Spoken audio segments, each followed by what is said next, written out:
The legacy of the 20th century is really the world recognizing that it is one.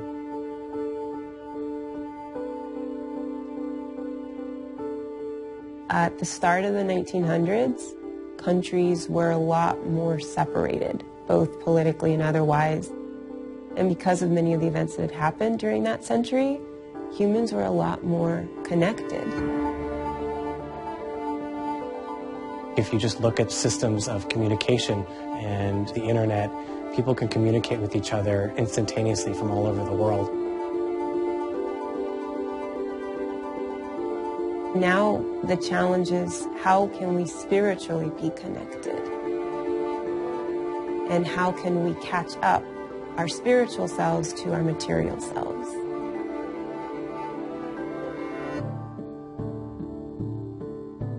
The message of Baha'u'llah, I think, what makes it so transformative is that it speaks in this day, for the very first time, of the true unity of the entire human race. In this period of transformation that we're in right now, the world is going from a state of infancy to a state of maturity. As certain systems and institutions may start to disintegrate, other systems are being simultaneously created that represent forces of integration. Baha'is are striving every day in this process of integration to be conscious of the fact that everyone is a member of the human family, and that takes precedence over every other piece of our identity. We have national identities and racial identities in the world today, but our truest identity is that we're all human. A spiritual identity, which calls for a complete reorganization of human relationships that the world has never seen before.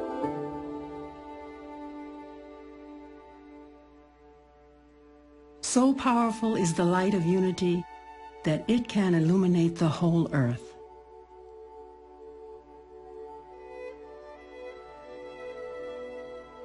Baha'u'llah, whose name means the glory of God, was born in Persia in 1817 and was renowned for his generosity, compassion, keen intelligence, and excellent character.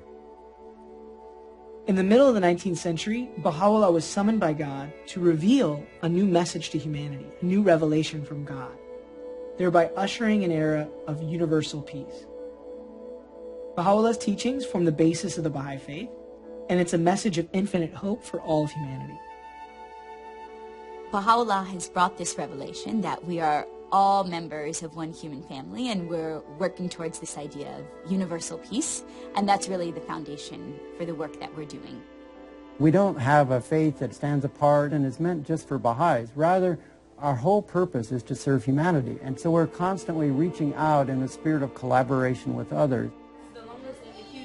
The Baha'i community offers various activities to unite the community, such as devotional gatherings for people of all different backgrounds to come together and pray, classes for children that focus on their spiritual education, groups for junior youth to be of service to their community, and then a series of courses for people who are 15 and up to have spiritual conversations and really reflect on our lives and to build the capacity to be of service. From these activities stem different social action projects that would be appropriate for that community.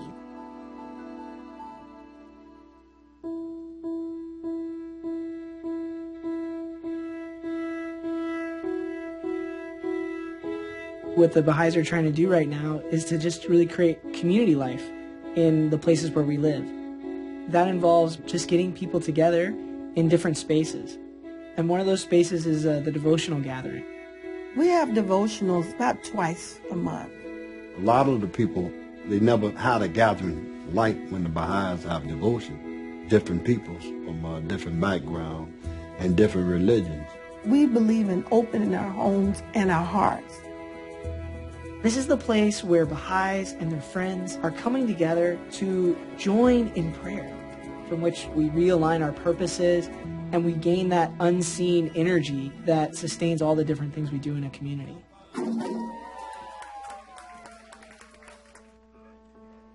The Spiritual Education of Children program seeks to try to help young children between 6 and 11 develop those qualities that they inherently possess through prayer, through memorizing quotes, and then they learn stories, they sing songs.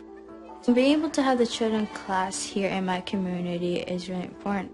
Most of the kids in my children class came from an immigrant family. So this children class is like a place where the kids can have fun together, learn from each other, and to inspire each other.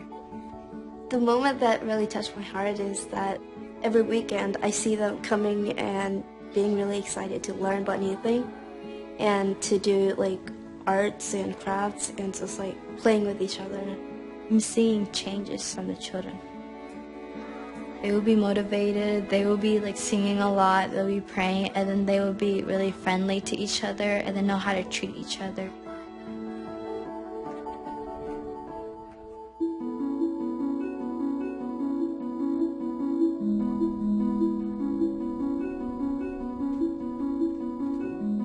The Junior Youth Spiritual Empowerment Program is for those ages 11 to 14.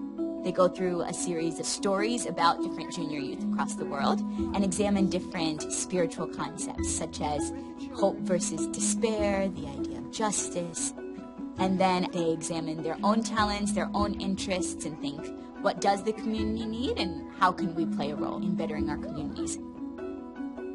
It's a conduit for them to do service in their communities, to further their education, and a way to socialize in a healthy environment. It's facilitated by an animator who helps draw forth the voices of the junior youth. It's their group. I realized sort of once I kind of just let them do their thing, they'll take it from there.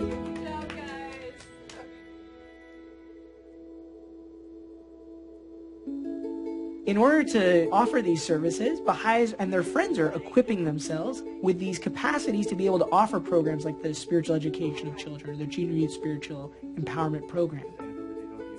And the way that we're doing this is through the Study Circle program. The Study Circle is a group of people who are coming together and studying spiritual material, kind of discussing about them and investigating the implications of those things on their lives. What does it mean in my day-to-day life that let deeds, not words, be my adorning? And how do I apply those beautiful ideals in the way that I interact with people and in the different services that I render in my community?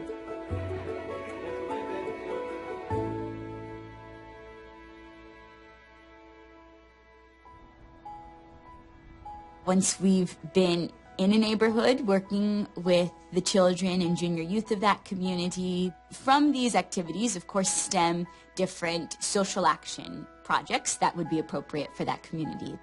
These youth, they could identify the problems. So we're pulling together resources to accomplish, at first, small service projects, trash pickups, visiting the elders, and they've gradually become more complex. After 4 years of doing service projects, it became a part of their nature to serve others.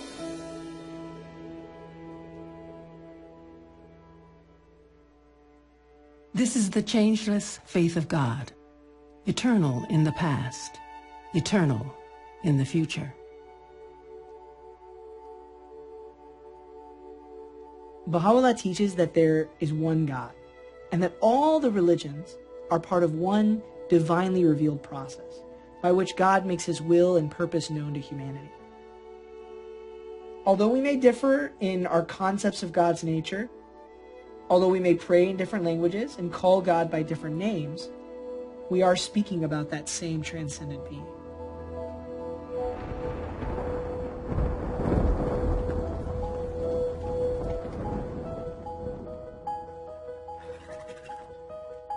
This process of uniting humankind has begun, and there's no turning back. It's going to be long, it's going to take a lot of work, and there's going to be many challenges along the way, but we'll also grow, both individually and also collectively. The idea that everybody has a part to play, no matter how large or small, is really important because it speaks to a consciousness that we are all connected to the same purpose. And so that means on a daily basis, you're reflecting on, am I working towards the oneness of humanity?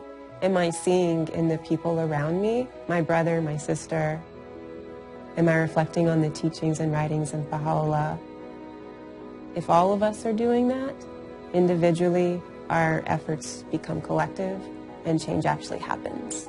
We can build a better world together, but it's going to take every single person seeing themselves as part of this collective whole and seeing what difference they can make.